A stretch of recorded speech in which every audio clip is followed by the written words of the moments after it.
এই মুহূর্তে আমাদের আওয়ামী লীগের অনেক সাধারণ নেতাকর্মীরা তারা ভাবছে যে মাইরি দাদারা আমাদের বন্ধু, কিন্তু যে ঘোষণা দিয়েছে মোদি আর মোদির সেই পাগলা মন্ত্রী অমিত শাহ স্বরাষ্ট্রমন্ত্রী, তো ঘোষণাটা কেমন হলো যে বাংলাদেশিদের এখন থেকে উল্টো করে সীমান্তে ঝুলাবে, পাশাপাশি বিভিন্ন রাজ্যগুলোতে ঝুলবে যারা এখন প্রবেশ করতে চাচ্ছেন। যে 3000 টন ইলিশ দেওয়ার ঘোষণা এই 19 সালেও আসিফ নজরুল চোখ বড় বড় করছে। হ্যাঁ, হাসিনা 500 টন ইলিশ দিচ্ছে, আজকে আসিফ নজরুল চোখ উল্টাই ফেলছে। কই এখন 3000 টন ইলিশ দিলেন কেন? দেখতে যথেষ্ট সুন্দরী, ওই বিস্তৃত আর না। হ্যাঁ, কোন নেতা কোন দৃষ্টিতে তাকাইছে? কখনোই বোনের সম্মান দেয়নি, কখনোই মেয়ের সম্মান দেয়নি। সবসময় আমাদেরকে ভোগের পণ্য ওনারা মনে করত। ডক্টর মোহাম্মদ ইউনূস স্যারকে পৃথিবীর বিভিন্ন দেশের কাছে ছোট করার জন্য, তাকে চাপে ফেলার জন্য তোমরা এয়ারপোর্টে কালো পতাকা নিয়ে সমাবেশ করবা, তারপরে জাতিসংঘের সামনে কালো পতাকা নিয়ে সমাবেশ করবা, আর ডক্টর মোহাম্মদ ইউনূস স্যার এটা চুপ করে দেখবে? পার্বত্য চট্টগ্রামে যাই হচ্ছে সবকিছুই এখন জুমুলান বাস্তবায়নের জন্য হচ্ছে। বাইরে ভাই খেলা তো এবার জমে গেছে, এটা 100% গ্যারান্টি। কারণ ভারতের স্বরাষ্ট্রমন্ত্রী অমিত শাহ বলেছেন বাংলাদেশের যারা অনুপ্রবেশ করছে ভারতে, তাদের ধরে উল্টা করে ঝুলিয়ে রেখে তাদেরকে সোজা করা হবে, এই কথাটা বলছে। তাহলে আওয়ামী লীগের জন্য বড় দুঃসংবাদ। যারা আওয়ামী লীগের নেতাকর্মীরা গত 15 বছর, সবাই কিন্তু না, যারা, আমি সবার কথা বলতেছি না, যারা দেশে দুঃশাসন করছে, ক্ষমতার অপব্যবহার করছে, যারা পালিয়ে গেছে তো গেছে, আর যারা পালানোর চেষ্টা করতেছে তাদের জন্য সবচেয়ে বড় দুঃসংবাদ। কারণ গেলেই তাদেরকে গোয়া উপর মেহেদিয়া মাথা নিচ মেহেদে ঝুলাই রাখবে, এটা কিন্তু বলতেছে ভারতের স্বরাষ্ট্রমন্ত্রী অমিত শাহ। আচ্ছা, যাই হোক প্রিয় দর্শক শ্রোতা, এবার ভারতের দুর্গাপূজায় ইলিশ যাবে 3000 মেট্রিক টন। প্রিয় দর্শক শ্রোতা, এতদিন শুনলাম যে ভারতে ইলিশ যাবে না, এখন আবার শোনা যাইতেছে 3000 মেট্রিক টন ইলিশ যাবে। বাইরে ভাই যাওয়াই ভালো, হতেই টাকার সাথে গাঞ্জাম করে লাভ নেই। কারণ ভারতে ইলিশ গেলেও যেই দাম থাকে বাংলাদেশে, না গেলেও একই দাম থাকে। কী দরকার গণ্ডগোল করা, নাকি কর? যাওয়াই ভালো। হাসিনা নাকি শুনছি 500 টন পাঠাইছে, আর এখন বর্তমানে পাঠানো হইতেছে 3000 মেট্রিক টন। বাহ, হাতে তালি দেওয়া দরকার। যাই হোক, গুরুত্বপূর্ণ কয়েকটা ভিডিও নিয়ে আপনাদের সম্মুখে হাজির হয় এবং বর্তমান ডক্টর ইউনূস সাহেবকে বিপদে ফেলানোর জন্য এক বাহিনী কাজ করতেছে। কারা কাজ করতেছে আজকে কয়েকটি ভিডিও নিয়ে আপনাদের সম্মুখে হাজির হয়েছি।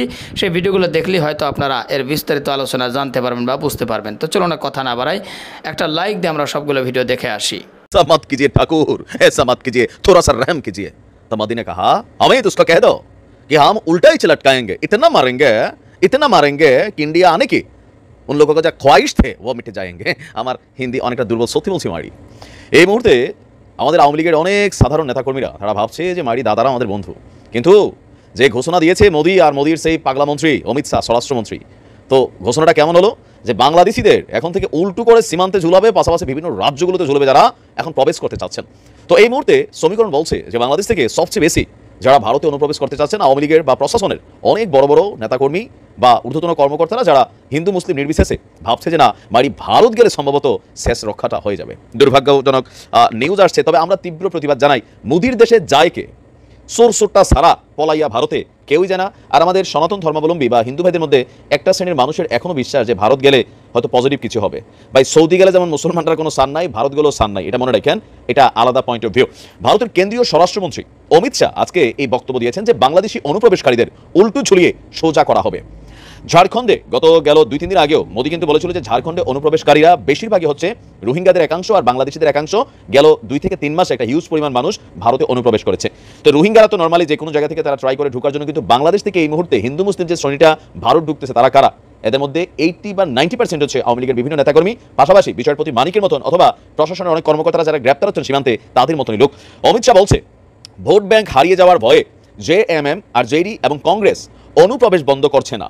যদি আপনারা ঝাড়খণ্ডের সরকার পরিবর্তন করেন তাহলে আমি প্রতিশ্রুতি দিচ্ছি ঝাড়খণ্ড থেকে একজন করে সকল রোহিঙ্গা এবং সকল বাংলাদেশি যারা ইতিমধ্যে প্রবেশ করেছে অথবা ভবিষ্যতে প্রবেশ করতে গিয়ে আটক হবে প্রত্যেকটারে বের করে দিব। তবে বের করার আগে হালকা উল্টা করে ঝুলাইয়া ফ্রাই করার পরিকল্পনা তার মাথায় আছে। মানে এখন বিষয়টা হচ্ছে কি, ঝাড়খণ্ডে এই মুহূর্তে নির্বাচন সংগঠিত হতে যাচ্ছে। আর ঝাড়খণ্ডের বর্তমান যিনি ক্ষমতাসীন মুখ্যমন্ত্রী আছেন তিনি হচ্ছেন একটা উদারপন্থী, লাইক আমাদের পশ্চিমবঙ্গের মমতা দিদির মতন। সেখানে তারা হিন্দু মুসলমান যে সাম্প্রদায়িক সম্প্রীতি সেটাকে ব্যালেন্স রেখেছে। আর এটাতেই মাথা নষ্ট হয়ে গেছে মোদী সরকারের। যে কোনো মূল্যে যে কট্টর হিন্দুত্ববাদী মেন্টালিটিটাকে এস্টাবলিশ করার জন্য ঝাড়খণ্ডের মানুষদেরকে এই জিনিসটা তারা প্রকাশ করতে চাচ্ছে বা প্রমাণ করাতে চাচ্ছে যে না, আজকে ঝাড়খণ্ডের এই দুরবস্থার কারণ হচ্ছে ঝাড়খণ্ডের রাজ্য সরকারের যে উদার নীতি, ইভেন সেখানে কংগ্রেস সহ আরও যে দলগুলো আছে তাদের উদার নীতিটাই আসলে ভারতকে নষ্ট করতেছে। তবে ভারতের এই অভিযোগ কিন্তু একাংশে সত্য। কোনটা? যে প্রচুর বাংলাদেশি ভারতে অনুপ্রবেশ করে, তবে কিছু আছে আপনার হচ্ছে কাজের মাধ্যমে যাচ্ছে, কাজের জন্য যাচ্ছে, আবার চলে আসতেছে, সেখানে অবৈধভাবে তারা আশ্রয় নিচ্ছে না। আর কিছু আছে এর মধ্যে পলিটিক্যালি যে শ্রেণীটা, এটা একটা বড় সংখ্যা এই মুহূর্তে। এর পাশাপাশি যে বললাম হিন্দু ভাইরা যারা আছেন মনে করতেছেন যে গেলে কাজ হবে। দেখেন, ভারত কখনোই বাংলাদেশের জনগণকে, ভারত বলবো না আমি, মোদির সরকার কখনোই বাংলাদেশের আমজনতাকে, বাংলাদেশ আওয়ামী লীগেরও একদম এলিট ক্লাসের নেতা যারা, তারা ছাড়া নর্মাল পাঁচু মাচু বা বিচি নেতা যারা আছেন তাদেরকে কিন্তু আপন মনে করেন, আপনাদেরকে সেখানে ঝুলাইয়ে তারা তাদের দেশের রাজনীতি করবে। একদম এলিট ক্লাসে যারা আছেন, লাইক মন্ত্রী, এমপি লেভেলের বড় বড় মানুষ, যাদের কাছে বড় বড় বান্ডেল আছে, কালো টাকা আছে, তাদেরকে ভারত নানানভাবে আশ্রয় প্রশ্রয় দিবে। যে 3000 টন ইলিশ দেওয়ার ঘোষণা এই 19 সালে আসিফ নজরুল চোখ বড় বড় করছে। হ্যাঁ, হাসিনা 500 টন ইলিশ দিচ্ছে, আজকে আসিফ নজরুল চোখ উল্টায় ফেলছে। কই এখন 3000 টন ইলিশ দিলেন কেন? কেন দিলেন? গত 15 বছরে এইবারই মানুষ একটু বেশি ইলিশ খাইছে, কারণ ইলিশ ভারতে যাওয়া বন্ধ ছিল কিছুদিন। আজকে সেই ইলিশও ঢুকাই দিচ্ছে। কিসের উপহার? শাহনাবাজকে হত্যা করলো, সেই বিষয়ে আমি তো বলছি, আসিফ নজরুলকে বলছি, আমি বলছি স্বরাষ্ট্র উপদেষ্টাকে, আমি বলছি পররাষ্ট্র উপদেষ্টাকে, কই শাহনাবাজকে হত্যা করার কি ব্যবস্থা নিচ্ছেন আপনারা বলেন? কেন আপনাদের উপদেষ্টারা বলছে যে ভাই ভারতের ঋণের প্রকল্প চলবে? ভারতের ঋণের প্রকল্প কি চলে আমরা জানি না? এই যে আখাউড়া স্থলপথ যে আপনার হলো যোগাযোগ ব্যবস্থা, সেখানে যতগুলো স্টাফ ছিল, কর্মী ছিল, লেবার ছিল, সবগুলো হাসিনা ইন্ডিয়া থেকে আনছিল, সবগুলো ইন্ডিয়া থেকে আইনা নিয়োগ দিছে এই প্রকল্প। তাহলে এই প্রকল্প আমরা এখানে চলতে দিব? ইন্ডিয়া আমাদের যে এখানে রেল রুট করছে, ইন্ডিয়ান প্রকল্প রেল রুট, এই রেল রুট যে করছে, এই রেল রুটের জিনিসপত্র ইন্ডিয়া থেকে আনা, লোকবল ইন্ডিয়া থেকে আনা, এবং গাড়ি চলবে কার? ইন্ডিয়ার।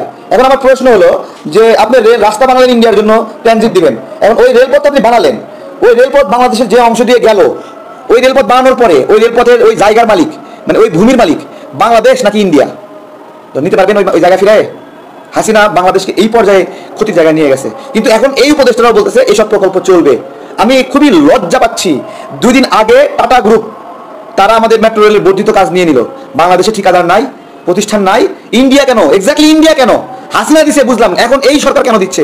আমার প্রশ্ন করার অধিকার আছে, আমি প্রশ্ন করছি, জবাব দেন আপনারা। কেন ইন্ডিয়া এখনো ক্ষতি কম করছে? সীমান্তে নাগরিক হত্যা কম করছে, বাণিজ্য আগ্রাসন কম করছে। 2 দিন আগেও বন্যায় আমাদের প্রায় 14,000 কোটি টাকা ক্ষতি করলো, 1 মাসের মধ্যে 14,000 কোটি টাকা। তাই আপনি লাভ করছেন কয় টাকা? ব্যবসা করছেন কয় টাকা বলেন? আপনি তো আনছেন হলো 1000 কোটি টাকা, বাকি আরো 13,000 কোটি টাকা কই থেকে আসবে? সেই 1000 কোটি টাকা যে আনলেন, সেটা কবে পুনর্বাসনে ব্যয় হবে জানতে চাচ্ছি আমি। এগুলো আমরা প্রতিদিন ক্লান্ত হয়ে যাচ্ছি প্রশ্ন করতে করতে। প্রশ্ন করলে সাইবার হ্যারাসমেন্টের শিকার হচ্ছি, আমাদের হ্যারাসমেন্ট করা হচ্ছে যে কেন প্রশ্ন করি। কোনো সত্যি চায় না সত্যিকে প্রশ্ন করা হোক। শক্তিশালী লোকেরা প্রশ্নের বাইরে থাকতে চায়, তারা ভাবে তাদেরকে কেউ প্রশ্ন না করুক, তারা বিব্রত হতে চায় না। কিন্তু যে কাজগুলো করে, এই কাজগুলো বিব্রতকর নিকর কিনা বলেন? বলেন। এখনো জায়গায় জায়গায় আওয়ামী দখলদারিত্ব, আওয়ামী ফ্যাসিবাদ, এগুলো সরাতে গেলে বলতেছে চাঁদাবাজি করতে গেছে, সরাতে গেলে দখলদারিত্ব করতে গেছে। আমার প্রশ্ন যে ইসলামী ব্যাংক আওয়ামী লীগ দখল করছে, সেই ইসলামী ব্যাংক যখন জামাত ইসলাম পুনর্দখল করলো, সেটা কি দখলদারি? বিএনপির যে সম্পদগুলো দখল করছে আওয়ামী লীগ, সেগুলো যদি তারা পুনর্দখল করে, এটা কি দখলদারিত্ব? মুহূর্তের মধ্যে চাঁদাবাজ বানিয়ে দিচ্ছে বিএনপিকে, কত বড় সর্বনাশ করছে। হ্যাঁ, মানে তারা ব্রেনতে মার দিচ্ছে। আওয়ামী লীগের রেখে যাওয়া, হাসিনার রেখে যাওয়া মিডিয়াকে যা ইচ্ছা তাই ব্যবহার করতেছে, স্টোরির পরে স্টোরি করছে। বিএনপি ক্ষমতায় আসেনি, বিএনপি কালপিট হয়ে গেছে, খেলা চলছে। এই খেলা বাংলাদেশের নাগরিক এগুলো খেলেন না। হাসিনাকে যেভাবে বাংলাদেশ থেকে বিতাড়িত করা হয়েছে, আপনারা কি আপনাদের জন্য সেই পরিণতি দেখতে চান? প্রথম যখন আমি বলছিলাম আমি দ্রুত জনগণের প্রতিনিধির হাতে ক্ষমতা হস্তান্তর দিতে চাই, তখন আমাকে বলছিল লোভ করছে, লোভ। আমরা নাকি লোভ করছি? আমি কি চাইলাম? আমি চাইলাম জনগণ একটা ভোট দেবে, সেই ভোটে যে প্রতিনিধি হবে তারা সরকার বানাবে, তাই না? জনগণ ভোট দিবে, আমি তো বলিনি আমি ভোট দিয়ে বানাবো, জনগণ ভোট দিয়ে প্রতিনিধি নির্বাচিত করবে, তাই না? তো ওইটা করতে দেবে না কেন? কেন করতে দেবে না? অনেকদিন ক্ষমতা থাকার লোভ হয়েছে, ইলিশের দাম বেশি হতে পারে, হ্যাঁ এই সেজন্য ইলিশ কম, দাম বেশি হতে পারে। কিন্তু মানুষ গত 15 বছরে এইবারই সাথে বেশি ইলিশ খাইছে, গত 15 বছরে এইবারই মানুষ একটু বেশি ইলিশ খাইছে, কারণ ইলিশ ভারতে যাওয়া বন্ধ ছিল কিছুদিন। আজকে সেই ইলিশও ঢুকাই দিচ্ছে। কিসের উপহার? শাহনাবাজকে হত্যা করলো, সেই বিষয়ে আমি তো বলছি, আসিফ নজরুলকে বলছি, আমি বলছি স্বরাষ্ট্র উপদেষ্টাকে, আমি বলছি পররাষ্ট্র উপদেষ্টাকে, কই শাহনাবাজকে হত্যা করার কি ব্যবস্থা নিয়েছেন আপনারা বলেন? জয়ন্তকে হত্যার কি ব্যবস্থা নিয়েছেন? উত্তর দেন, উত্তর দিতে পারবেন? কেন ব্যবস্থা নিলেন না? হাসিনা ব্যবস্থা নিত না, আপনারা ব্যবস্থা নিচ্ছেন না, তাহলে লাভ কি? 1971 সালে যুদ্ধ ছাড়াই শেখ মুজিব এবং আওয়ামী লীগের লোকেরা যেভাবে রাষ্ট্রের ক্ষমতা দখল করেছে, আজকে 24 বিপ্লবের পরে লড়াই ছাড়াই কিছু মানুষ রাষ্ট্রের মালিক হয়ে গেছে, উপদেষ্টা হয়ে গেছে, সমন্বয় হয়ে গেছে। তারা ঘোষণা দিয়ে আন্দোলন বন্ধ করে দিয়েছিল। আমরা রাজনৈতিক কর্মীরা দেশের আপমর্জন সাধারণকে সাথে করে নিয়ে পরবর্তী আন্দোলন চালিয়ে গিয়ে শেখ হাসিনার পতন ঘটিয়েছি। কিন্তু দেখলাম যে 5 তারিখের পরে কিছু সমন্বয় হাজির হয়ে গেছে। তারা বলল যে এখনো লড়াই ছেড়ে দেয় নাই, লড়াই বন্ধ করে দিয়েছিল, গায়েব হয়ে গেছিল, বলতেছে লড়াই ছেড়ে দেয় নাই। তারা উপদেষ্টা হয়ে গেল। এখন সরকারে যারা অনেক লোক আছে, আমি একটা দেখাই দিই আপনাদেরকে। আমাদের বিধান রঞ্জন রায় আওয়ামী লীগের সুবিধাভোগী একজন পরিচালক, মানসিক হাসপাতালের পরিচালক। সে এই 2023 সালেও সে এখানে সর্বোচ্চ পদে ছিল। দেখেন, সে এই সরকারের আইসা উপদেষ্টা হলো। তারপরে সুপ্রদীপ চাকমা, সে আওয়ামী লীগের হাসিনার ক্ষমতা থাকা অবস্থায় সে পার্বত্য অঞ্চলের উন্নয়ন বোর্ডে সে দায়িত্বশীল ছিল, সেও এখন আইসা উপদেষ্টা হয়ে গেল। এইভাবে পুরা উপদেষ্টা মণ্ডলীতে এরকম মানুষ খুব কম পাবেন যারা সরাসরি এই আন্দোলনে অংশ নিয়েছে বা যারা রক্ত ঝরিয়েছে, খুব কম পাবেন, খুব কম, রেয়ার মানে একদম রেয়ার। অথচ এই আন্দোলনে আপনি দেখেন একটা মানুষ নাই যে যার সন্তান মারা গেছে এই আন্দোলনে, এই সরকারে একটা মানুষ নাই যার ভাই মারা গেছে এই আন্দোলনে। কিন্তু একটা মানুষ তো থাকা উচিত ছিল যাতে করে সে এই বিপ্লব যেন বেহাত না হয়, পাহারা দেবে, দেখেন কৌশলে রাখা হয় নাই। এবং এখানে লালন অনুসারী আছে, এখানে বাম সংগঠনের রয়েছে, এখানে বিভিন্ন নাস্তিকদের প্রতিনিধিও রয়েছে।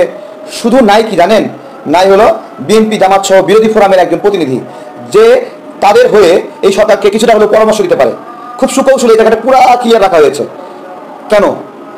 কেন রাখা হয়েছে? আজকে এই যে জেলায় জেলায় জেলা প্রশাসক নিয়োগ, আমরা প্রশ্ন করছি যে জেলায় জেলায় আওয়ামী ডিসিরা কিভাবে নিয়োগ পেল নতুন করে?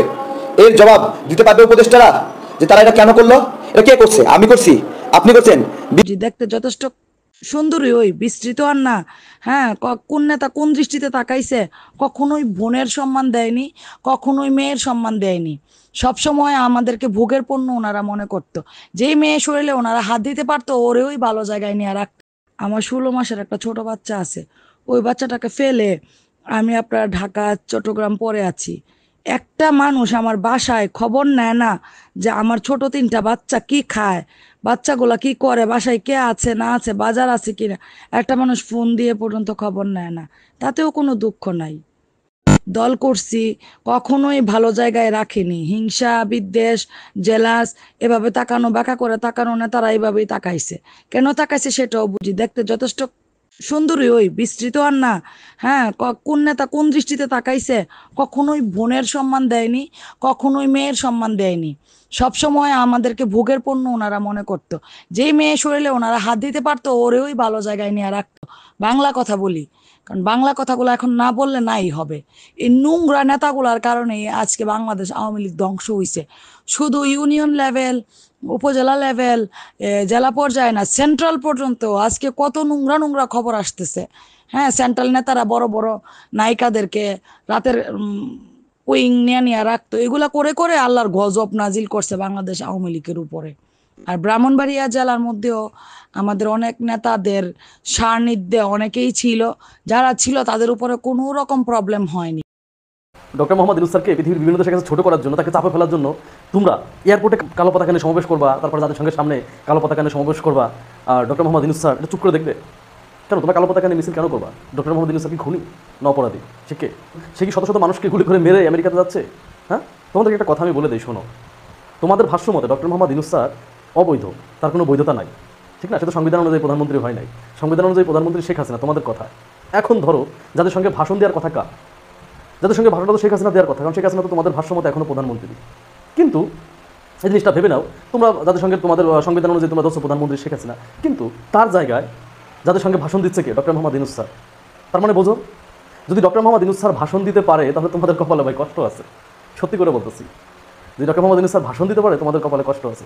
শেখ হাসিনা ইন্ডিয়ায় বসে বসে বাংলাদেশকে নিয়ে পরিকল্পনা করবে, আর ডক্টর মোহাম্মদ ইউনূস স্যার চেয়ে দেখবে। তোমাদের একটা জিনিস মাথায় রাখতে হবে, সে গ্লোবাল সেলিব্রিটি। ওই যে ক্রিস্টিয়ানো রোনালদো একটা কাজ করছিল না, কোকোকোলার বোতলটা সরাই রাখছিল, তাতে কোকোকোলার বিজনেসে 10 নাম ছিল, মনে আছে এই কথাটা? কেন?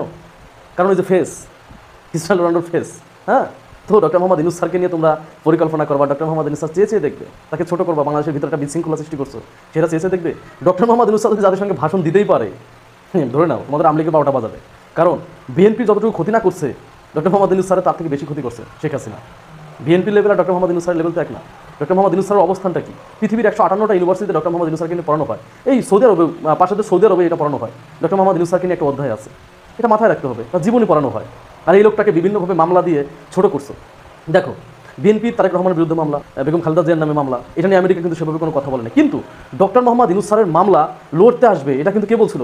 বারাক ওবামা কিন্তু বলছিল যে আমরা এই মামলা দেখবো, খতিয়ে দেখবো। বুঝতে পারছো? তা ডক্টর মোহাম্মদ ইউনূস স্যারের লেভেল আর ওই শেখ হাসিনার লেভেল তো এক না, এটা মাথায় রাখতে হবে। তোমরা কালো পতাকা নিয়ে মিছিল করলেই পৃথিবীর বিভিন্ন দেশ এটা মেনে নেবে?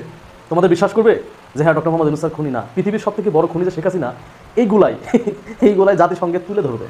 বুঝতে পারছো? শুধু এইগুলাই তুলে ধরবে না। ওই যে ডক্টর মোহাম্মদ ইউনূস স্যার বলছিল না যে বাংলাদেশকে নিয়ে কোনো পরিকল্পনা করলে, বিশৃঙ্খলা সৃষ্টি করার চেষ্টা করলে 7 সিস্টার অক্ষত থাকবে না, বলছিল না? ইন্ডিয়া যে বাংলাদেশের ভিতর এই যে বিশৃঙ্খলাগুলো সৃষ্টি করতেছে হাসিনা আর মোদি একসাথে বসে, এগুলা কি ডক্টর মোহাম্মদ ইউনূস স্যার বোঝে না যে এগুলা কি করতেছে?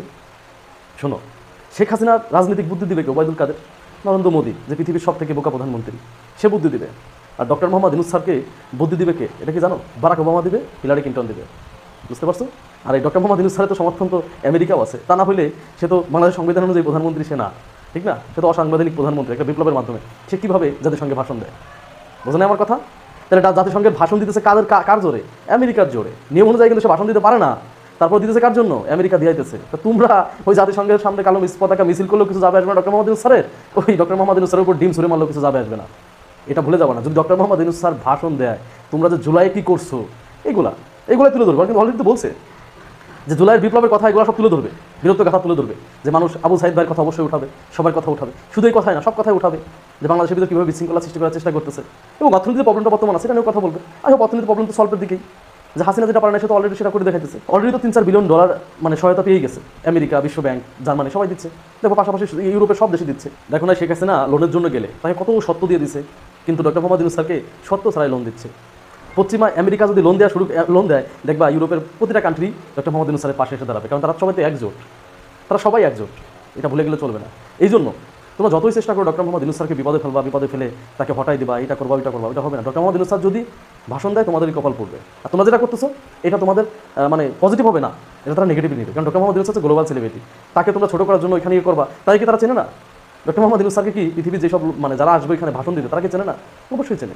তো তোমরা যে একটা খারাপ দল, তোমরা যে বাংলাদেশের মানুষের জুলুম করছো, রক্ত শুষে খাইছো, এইটা তারা আরও বুঝবে যে কত বড় বিশৃঙ্খলা একটা দল, যে আমেরিকার মতো জায়গাতেও ডক্টর মোহাম্মদ ইউনূস স্যারের মতো একজন সম্মানিত ব্যক্তিকে ছোট করার জন্য কালো পতাকা সমাবেশ করতেছে।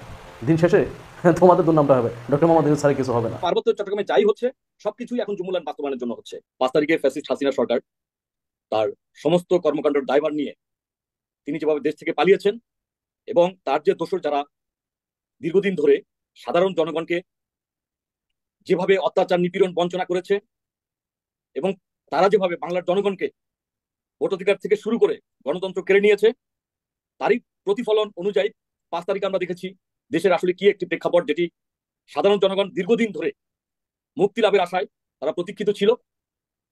5 তারিখ যখন ফ্যাসিস্ট হাসিনা যখন পালিয়ে গেল, তারপর পরই আমরা দেখলাম তার সাথে এই ফ্যাসিস্টের সহযোগী যারা ছিল, তার খুব কাছের যে নেতাকর্মী যারা দীর্ঘদিন ধরে হাসিনাকে ক্ষমতায় রাখতে সহায়তা করেছিল, তারাও তার সাথে বিভিন্নভাবে পালিয়ে গেল কিংবা পালিয়ে যাওয়ার চেষ্টা করলো, অনেকে ধরা পড়লো।